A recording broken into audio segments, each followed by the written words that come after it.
अस्सलाम वालेकुम स्टूडेंट्स। आज हम लोग चैप्टर नंबर 11 रिएक्शन काइनेटिक्स के बारे में बात करेंगे। आज हम लोग चैप्टर नंबर 11 के लॉन्ग क्वेश्चंस, इंपॉर्टेंट और शॉर्ट क्वेश्चंस के बारे में डिटेल से बात करेंगे। रिएक्शन काइनेटिक्स में फ़र्स्ट आपके पास है डिफ़ाइन। आपको रीडिंग के लिए पता होनी चाहिए। जो भी चैप्टर आप पढ़ रहे होते हैं ना, एटलीस्ट आपको पता होना चाहिए कि आप इस चैप्टर में पढ़ क्या रहे हैं। और इसमें जो इंपॉर्टेंट शॉर्ट क्वेश्चन है आरडीएस की डिफ़ाइन है। और नेक्स्ट आपके पास है रेट ऑफ़ रिएक्शन की डिफ़ाइन है। रेट ऑफ़ रिएक्शन का फॉर्मूला क्या है और रेट ऑफ़ रिएक्शन के यूनिट्स क्या हैं, ये 3 चीज़ें आपको इसकी पता होनी चाहिए। उसके बाद है इंस्टेंटेनियस और एवरेज रेट, इनका डिफरेंस पता होना चाहिए डिफ़ाइन के साथ। उसके बाद है वेलोसिटी कांस्टेंट और स्पेसिफिक रेट कांस्टेंट की डिफ़ाइन। सारी डिटेल ना याद करें आप, सिर्फ यहाँ से ये डिफ़ाइन इसकी याद करेंगे और ये इक्वेशन लिख के इसकी मैथमेटिकल फॉर्म लिख दें, ठीक है। फर्स्ट पैराग्राफ ना करें। उसके बाद है ऑर्डर ऑफ़ रिएक्शन। यहाँ पे ऑर्डर ऑफ़ रिएक्शन की डिफ़ाइन शॉर्ट क्वेश्चन में आती है। 2 डिफ़ाइन बताई हुई हैं, जो आपको आसान लगती है वो कर लें define. Order of reaction important है। उसके बाद है नेक्स्ट है सूडो फर्स्ट ऑर्डर रिएक्शन। और most important short question zero order reaction. Photochemical reaction एक ज़ीरो ऑर्डर रिएक्शन है शॉर्ट के लिए।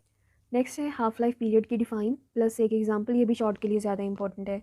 इस चैप्टर में से भी न्यूमेरिकल नहीं है, एग्जांपल्स नहीं करेंगे। आरडीएस की डिफ़ाइन आपने करनी है, वो पीछे भी बता दी थी। और साथ में यहाँ से कोई एक एग्जांपल कर लें इसकी। उसके बाद नेक्स्ट ये वाला पेज नहीं करवाया जाता है। फिज़िकल मेथड्स में मेथड्स के नाम आपको एटलीस्ट शॉर्ट क्वेश्चन में पता होने चाहिए। रेट ऑफ़ रिएक्शंस को कैलकुलेशन के लिए मेथड्स के नाम इंपॉर्टेंट है। और यहाँ पे ना हर एक की डिटेल बताई हुई है। डिटेल में बताया हुआ है कि इस मेथड में हम इलेक्ट्रिकल कंडक्टिविटी यूज़ करते हैं, नेक्स्ट वाले में वॉल्यूम को यूज़ करते हुए रेट ऑफ़ रिएक्शंस निकाला जाता है, ठीक है। जस्ट रीड कर लें, इंपॉर्टेंट इनके नाम ही है। और उसके बाद है केमिकल मेथड, मोस्ट इंपॉर्टेंट पहला लॉन्ग क्वेश्चन।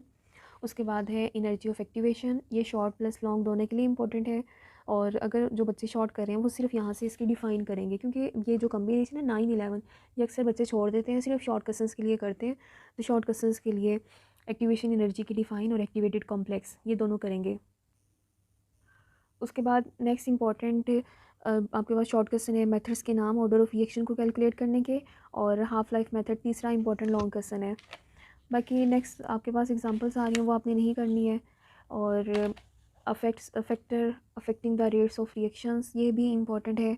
ये भी आपने अपनी मर्ज़ी से ना कोई से 2-3 बताने होते हैं, या कंसंट्रेशन ऑफ रिएक्टेंट अलहदा से आता है, लेकिन ये इतना ज़्यादा इंपॉर्टेंट नहीं है। अपनी मर्ज़ी से ही आपने 3 बताने होते हैं इसके। सरफेस एरिया और लाइट का अफेक्ट, ये इंपॉर्टेंट है और दोनों डायरेक्ट रिलेशन में होते हैं रेट ऑफ रिएक्शन के। सरफेस एरिया बढ़ाएंगे रिएक्शन बढ़ जाएगा और उसका रेट स्पीड अप हो जाता है। उसके बाद नेक्स्ट है एक्टिवेशन एनर्जी में आर्हीनियस इक्वेशन है, ठीक है। एक्टिवेशन एनर्जी की वैल्यूज़ यूज़ करते हुए हम इसे कैलकुलेट करेंगे, ये लॉन्ग क्वेश्चन भी इंपॉर्टेंट है। और इसके बाद आर्हीनियस की इक्वेशन की डिफ़ाइन भी आई हुई है, उसमें जस्ट आपने ये मैथमेटिकल एक्सप्रेशन और यहाँ से 2 इक्वेशन लाइंस हैं जो इससे रिलेटेड हैं आर्हीनियस इक्वेशन से, वो लाइंस आपने करनी है। और इसके बाद है कैटालाइसिस की डिफ़ाइन और कैटलिस्ट, इसमें क्या फ़र्क है, ठीक है। कैटालाइसिस प्रोसेस को बोलते हैं, कैटलिस्ट रिएजेंट्स होते हैं जो रिएक्शन को स्पीड अप करते हैं, ठीक है। और उसके बाद है होमोजीनस हेट्रोजीनस, ये लॉन्ग के लिए भी इंपॉर्टेंट है और शॉर्ट के लिए भी इंपॉर्टेंट है। उसके बाद है कैरेक्टरिस्टिक्स हैं, इससे रिलेटेड एक्सरसाइज वाले शॉर्ट क्वेश्चन है। ख़ास तौर पे क्वेश्चन नंबर ये पॉइंट नंबर जो 6 है, ये 2 इक्वेशंस कि कैटलिस्ट स्पेसिफिक होते हैं अपने एक्शन में, इसको प्रूव करें, ये इंपॉर्टेंट है। शॉर्ट क्वेश्चन मोस्ट इंपॉर्टेंट कह दें। नेक्स्ट यहाँ पे कुछ डिफ़ाइन है, प्रोमोटर की डिफ़ाइन है और 2-2 एग्जांपल हैं, आपको एक एक एग्जांपल कर लें। नेगेटिव कैटलिस्ट जिसे इनहिबिटर्स भी बोलते हैं, ऑटो कैटलिस्ट की डिफ़ाइन, बेटा ये डिफ़ाइन आपने लाजमी करनी है इसकी। उसके बाद एंजाइम कैटालाइसिस है, ये थोड़ा बायो रिलेटेड है, इस तरह कम ही आया हुआ है पेपर में। ये हाइड्रोलिसिस, यूरिया की हाइड्रोलिसिस के लिए नाम क्या है, सक्रोज के लिए कैटालाइज करना है तो इन्वर्टेज एंजाइम का नेम है। उसके बाद जाइमेज बताया हुआ है एंजाइम का, एमसीक्यू के लिए। उसके बाद है कैरेक्टरिस्टिक्स ऑफ एंजाइम कैटालाइसिस, ये भी लॉन्ग क्वेश्चन है, ठीक है। और अगर हम इसके एमसीक्यू वगैरह देखें, एमसीक्यू में 5 वाला एमसीक्यू मोस्ट इंपॉर्टेंट है, 5 हो गया। उसके बाद फर्स्ट और सेकंड। नेक्स्ट अगर एक्सरसाइज के शॉर्ट क्वेश्चन देखें, एक्सरसाइज के शॉर्ट क्वेश्चन में क्वेश्चन नंबर 7 जो है, ठीक है, ये आपके पास डिफरेंस पूछे हुए हैं, डिफरेंस रेट और रेट कांस्टेंट में।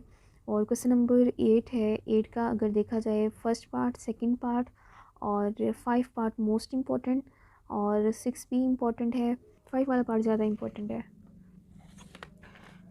और इसके बाद है क्वेश्चन नंबर 17, ये काफ़ी ज़्यादा इम्पॉर्टेंट है, ठीक है। इसमें सारे पार्ट्स, ये कैरेक्टरिस्टिक्स वाले में जो मैंने पॉइंट बताया था कि कोई एक्सरसाइज रिलेटेड क्वेश्चन है, ये वही है।